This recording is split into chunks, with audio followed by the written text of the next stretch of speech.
नमस्कार, आप जुड़ चुके हैं साक्षी सोनी के साथ। इस वक्त की सबसे बड़ी खबर ये है कि 10 अगस्त को हिसार लघु सचिवालय के सभी गेट बंद कर दिए जाएंगे। जी हाँ, 3 गेट लघु सचिवालय के, जिसके बाहर पिछले काफ़ी दिनों से किसान धरना दे रहे हैं मुआवजे की मांग को लेकर के। वही गेट आप लोग देख सकते हैं बिल्कुल सामने की तरफ है, जहाँ से बाकायदा लोगों का पैदल आना जाना लगा रहता है, लेकिन यहाँ से कोई गाड़ी अंदर एंटर नहीं कर पाती है क्योंकि यहाँ ट्रैक्टर अड़ा करके ये पूरा रास्ता बंद कर दिया गया है। लेकिन 10 अगस्त की वो तारीख है जिस समय हिसार लघु सचिवालय का इतिहास के अंदर पहली बार तीनों गेट किसान जाम करने वाले हैं। और वो जाम हो सकता है कि 1 घंटे का हो, या फिर 1 दिन का हो, या फिर हो सकता है कि 1 महीने तक वो जाम चले। तो अगर आप लोगों के कोई भी काम है लघु सचिवालय के, तो आप पहले ही अपने पूरे कर लीजिए और वीडियो को ज़्यादा से ज़्यादा शेयर करते रहिए। पूरी जानकारी लेने के लिए आपको मिलवाते हैं किसान नेता से। कुल मिलाकर के लगभग 62 गांव के मुआवजे को लेकर के ये धरना यहाँ पर दिया जा रहा है। वहीं समय समय पर यहाँ पर बड़े किसान नेता गुरनाम सिंह चडूनी, राकेश टिकैत की भी पहुँचने की संभावनाएं जताई जा रही है। आपको बता देते हैं कि 5 जुलाई को भी एक फैसला किसान मोर्चे की तरफ से लिया गया था कि ये हिसार लघु सचिवालय का गेट बंद किया जाएगा, लेकिन प्रशासन के साथ मीटिंग के बाद फैसला लिया गया कि ये मुआवजा जो है इनके अकाउंट में आ जाएगा। उसके बाद 5 जुलाई को जो जाम करने का प्लान था वो कैंसिल कर दिया गया, लेकिन उसके बाद वायदा खिलाफी की गई और वायदा खिलाफी के बाद किसान जो है अब वो अड़िग हो चुके हैं। अब जब तक मुआवजा इनके खातों के अंदर नहीं आता है, वहीं जो प्राकृतिक आपदा आई थी उसको लेकर के भी जो निर्णय है वो सही नहीं लिया जाता, तब तक ये किसान यहाँ पर बैठे रहेंगे। और हो सकता है इसी लघु सचिवालय के गेट के सामने आपको 10 अगस्त के बाद से किसान बैठे हुए दिखाई दे। हिसार लघु सचिवालय के तीनों गेटों के जाम करने की सूचना जो है इस वक्त मिल रही है, चेतावनी दे दी गई है प्रशासन को। अब देखने वाली बात यह है कि प्रशासन इस पूरे मसले के ऊपर क्या करता है। क्या आम जनता को एक बार दोबारा से जो है प्रशासन की वजह से अपने काम रोकने पड़ेंगे? वीडियो को ज्यादा से ज्यादा शेयर करते रहिए। साक्षी सोनी की रिपोर्ट हिसार के लघु सचिवालय से। नमस्कार। प्रशासन से हमारे 7 दौर की बातचीत हो चुकी है। कल हमारी प्रशासन से 7वें दौर की बातचीत थी। प्रशासन का रवैया लगातार ढुलमुल और लगातार टाल मटोल का रहा है। अभी भी किसानों के खातों में जो क्लेम का पैसा है वो सरकार डालने के मूड में नहीं है। इन सब चीज़ों को देखते हुए कल पगड़ी समालजट्टा किसान संघर्ष समिति की पूरी टीम ने व तमाम अन्य किसान संगठनों ने और जो पक्का मोर्चा की जो टीम है उसने सामूहिक राय ये बनाई, सामूहिक तौर पे एक फैसला लिया है कि आने वाली 10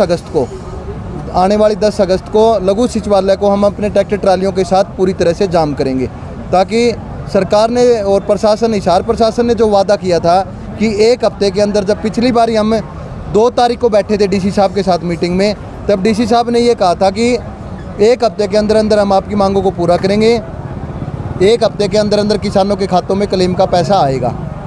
लेकिन हम दोबारा बातचीत करने के लिए 25 दिन के बाद में हिसार प्रशासन के साथ कल हमारी 25 दिन के बाद में दोबारा मीटिंग हुई थी। तो जो रवैया 2 तारीख को था वही रवैया कल भी रहा है। और इस रवैये के खिलाफ, इस विश्वासघात के खिलाफ, क्योंकि हमने प्रशासन की अपील व विश्वास पर अपनी 5 तारीख के जो हमारी कॉल थी लघु सचिवालय को ट्रैक्टर ट्रालियों के साथ बंद करेंगे, 5 तारीख की हमने कॉल प्रशासन की अपील व विश्वास पर ही टाली थी। लेकिन प्रशासन ने विश्वासघात करने का काम किया है और प्रशासन अभी भी किसानों की मांगों को, सरकार अभी भी किसानों की मांगों को पूरा करने के मूड में नहीं है। सरकार का मन नहीं है कि किसान अपने घर चला जाए, किसानों के खातों में जो उसका नुकसान हुआ था उसकी भरपाई हो, किसानों के खातों में क्लेम का पैसा आ जाए।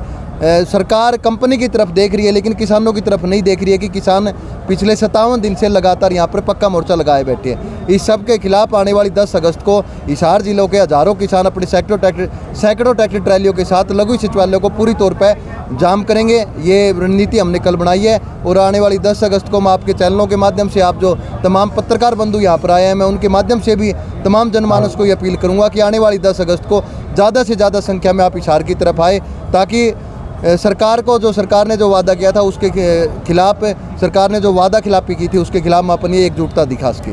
57 दिन पहले किसानों का मुद्दा था पिछले मुआवजे को लेकर, लेकिन अभी जो है प्राकृतिक आपदा की वजह से भी कई किसानों की फसलें खराब हुई है, उनके मुआवजे को लेकर भी क्या आप इस बारे में बातचीत करेंगे प्रशासन? बिल्कुल, देखिए पूरे हरियाणा के 7 जिले बुरी तरह बाढ़ की चपेट में है और हरियाणा का मुख्यमंत्री चुनाव की तैयारी कर रहा है। अभी पिछले दिनों राज्य कमेटी की इन्होंने बीजेपी की मीटिंग जीजेयू में ली।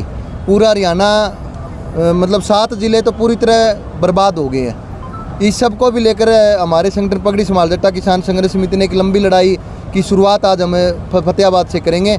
और आप यहाँ पर भी हम लगातार प्रशासन से ये अपील कर रहे हैं कि जो किसानों को जो नुकसान हुआ उसका जल्दी से जल्दी भरपाई करे। लेकिन सरकार बिल्कुल दिखावे के तौर पर घूम के आ जाती है उस बाढ़ग्रस्त इलाके में, लेकिन कोई काम कर नहीं रही है। कोई भी किसी भी तरह की मदद अभी तक किसानों की नहीं हुई है। किसानों की फसलें पूरी तरह बर्बाद हो चुकी है। हरे चारे की सबसे बड़ी समस्या है, जो चारे पशुओं के चारा है उसकी सबसे बड़ी समस्या है। और खाने पीने के लाले उस इलाके में लोगों को पड़े हुए हैं, लेकिन सरकार किसी भी तरह का कोई भी कदम उन लोगों के लिए नहीं उठा रही है।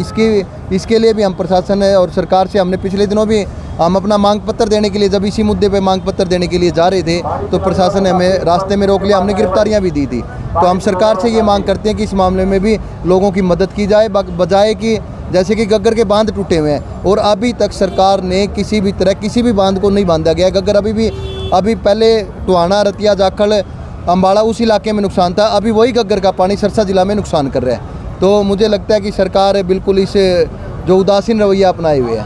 इस मीटिंग का आपने अभी जिक्र किया जीजेयू के अंदर, उसी के बाद एक प्रेस कॉन्फ्रेंस हुई थी जिसके अंदर पूर्व प्रदेश अध्यक्ष ओम प्रकाश धनखड़ से जब यही सवाल पूछा गया, वो जानते ही नहीं है कि आप किसान यहाँ पर मोर्चा डाल करके बैठे हैं। बिल्कुल ये बेशर्मी है सरकार की और बेशर्मी है बीजेपी के अध्यक्ष की कि वो ऐसे बयान दे रहे हैं। पिछले 57 दिन से लगातार ये पक्का मोर्चा लगा हुआ है। 57 दिन से लगातार किसान यहाँ पर बैठे हुए हैं और ट्रैक्टर ट्रैलियों में अपना सामान लेकर आकर बैठे हुए हैं। लगातार सैकड़ों किसान ऐसे हैं जो घर नहीं गए हैं पिछले 57 दिन से। और मैं तो आश्चर्यचकित हूँ ये सुनकर भी, उनको पता नहीं है हिसार का पक्का मोर्चा पूरे हरियाणा में किसान आंदोलन को एक नई दिशा दे रहा है। और हमने बयान भी पढ़े हैं, मैंने सीएम का बयान भी पढ़ा है कि किसानों के लिए हम कुछ ना कुछ करेंगे। हिसार के पक्के मोर्चे के संदर्भ में उन्होंने ये बयान दिया था। तो ये बिल्कुल एक बेशर्मी है बीजेपी के अध्यक्ष की। ऐसे सुनने में आ रहा है किसी वकील ने कोर्ट में केस किया रास्ता खुलवाने को लेकर, पार्टी बनाया साहिब तहसीलदार को, इसके बारे में आपका क्या कहना? देखिए, मेरी नॉलेज में ये मामला नहीं है कि किसी वकील ने कोई केस किया है या ऐसा कुछ है। और हमें अभी तक ऐसी कोई सूचना नहीं मिली है, ना हमें कोई किसी तरह का कोई नोटिस मिला है। लेकिन एक बात हम ये कहना देना चाहते हैं कि हमें न्यायालय पे पूरा भरोसा है और न्यायालय हमारा पक्ष सुने बिना अपना किसी भी तरह का कोई फैसला देगा नहीं, किसी भी तरह का कोई आदेश देगा नहीं। पिछली बार प्रशासन के आश्वासन से आपने 5 तारीख का जो कार्यक्रम था वो रद्द कर दिया था। कहीं इस बार में प्रशासन के किसी प्रलोभन या आश्वासन पे इस बार का जो है ये रास्ते रोकने का जो कार्यक्रम है रद्द तो नहीं कर दिया? नहीं, पिछली बारी जो 5 तारीख का जो प्रोग्राम था वो हमने बाकायदा डीसी साहब ने 2 तारीख को हमारे साथ मीटिंग की थी। वह बिल्कुल विश्वास दिलाया था कि आप मेरा विश्वास कीजिए। हिसार के एसपी उस मीटिंग में उपस्थित थे। उन्होंने बाकायदा ये विश्वास दिलाया था कि 1 हफ्ते के अंदर बचे हुए किसानों के खातों में पैसा आएगा क्लेम का। आप हमारा विश्वास कीजिए, हम कहीं उठ के नहीं जा रहे हैं। और उन्होंने अपील की थी कि आप 5 तारीख का प्रोग्राम कैंसिल कीजिए, आपका 10 तारीख तक सब किसानों के खातों में पैसा आ जाएगा। लेकिन हमने उन पर विश्वास कर लिया, लेकिन विश्वासघात तो प्रशासन ने किया है ना, सरकार ने किया है। इसीलिए हमारा जो 10 तारीख का फैसला हमें उसे पूरे तौर पे लागू करेंगे। हम उसकी बाकायदा तैयारियां कर रहे हैं। 62 गाँव के किसानों को 62 गाँव पे तो कंपनी ने ऑब्जेक्शन लगाया हुआ है। इन 62 के 62 गाँवों में हम जाएंगे और जिन गाँवों के किसानों के खातों में पैसा आ गया वो किसान भी बड़ी हाजिरी उन किसानों की यहाँ 10 तारीख को रहेगी और हम लघु सचिवालय को पूरी तौर पर जाम कर देंगे। लगभग कितने घंटे तक ये गेट बंद रखे जाएंगे? ये तो देखिए, एक बार जाम करने के बाद में उसी दिन हम दोबारा बैठेंगे और उसके बाद में हम अपना अगला फैसला करेंगे। सिर्फ मात्र एक बार जो आप लोग गेट बंद करवा दें, लेकिन उसके ही 15 मिनट बाद आप लोग नहीं, बिल्कुल ऐसा नहीं है। जब तक किसानों के खातों में उसके क्लेम का पैसा नहीं आ जाएगा तब तक हम इसे जाम करके रखेंगे। इन 56 दिनों में गुरनाम सिंह चढ़ोनी और राकेश टिकैत भी इस पक्के मोर्चे पर पहुंच चुके हैं। तो क्या इस 10 तारीख को भी कोई इस तरीके का चेहरा शिफ्ट? देखिए, हमने सभी को कॉल किया है। संयुक्त किसान मोर्चा के सीनियर लीडरों के संज्ञान में हमने मामला डाला है और उनकी नॉलेज में लगातार संयुक्त किसान मोर्चे के जो बड़ा संयुक्त किसान मोर्चा जिसने दिल्ली का आंदोलन हमें जितवाया था उसके नेता लगातार हमारे बीच में पहुंच रहे हैं। पंजाब से भी आए हैं, राजस्थान से भी आए हैं, यूपी से आए हैं और हरियाणा के जो सीनियर लीडर थे वो लगातार इस पक्के मोर्चे पर आए हैं। और हमने 10 तारीख का जो फैसला हमने लागू किया वो सब किसान संगठनों की राय से हमने ये लागू किया है। तो तमाम बड़े किसान लीडर भी 10 तारीख को पहुँचेंगे।